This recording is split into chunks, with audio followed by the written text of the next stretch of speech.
Negotiations over a Gaza ceasefire and hostage release deal resumed today in Qatar. Earlier on the show, we spoke with White House National Security Council Communications Advisor John Kirby about those talks. We believe that these talks are really going to be focused much more on the implementation of the deal, some of the details going forward, not necessarily the structure of it itself. There's still gaps that remain, but we believe that those gaps can be narrowed and closed. Qatar has assured us that Hamas and their interests are going to be represented there. I'll let, again, Qatar speak to that. We have every confidence that Qatar will meet that commitment. For what's happening on the ground, international correspondent Cotes is in Tel Aviv. Well, very low expectations ahead of these talks, but they are very high stakes. Now, we've been hearing from Hamas. It says it won't be participating in these ceasefire and hostage negotiations in Doha, saying they're not prepared to negotiate just to negotiate.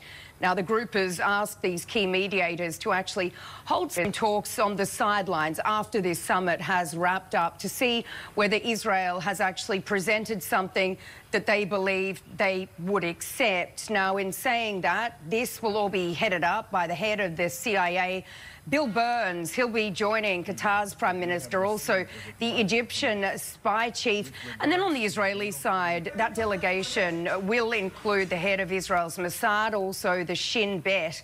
And what they're really trying to do is finally get these warring parties to come to some sort of an agreement to see the war in Gaza end and also these Israeli hostages released. Now, it is being reported here in Hebrew media that the Israeli Prime Minister Benjamin Netanyahu, that he is somewhat flexing on his position, softened his position in a way, but the main sticking point, it does remain, and that is the end to the war. Netanyahu's been very firm on that, saying that after an initial ceasefire period, which would likely be some 6 weeks, that he then wants to go back fighting in the Gaza Strip. So certainly, once again, not a lot of hope for these ceasefire talks. But of course, diplomacy is in overdrive, really trying to diffuse tensions in the Middle East amid fears of an all-out war. Here's what we heard a little earlier from the State Department. What I can say is that our partners in Qatar have spoken to us about making sure that there is representation from Hamas so that these talks can go forward.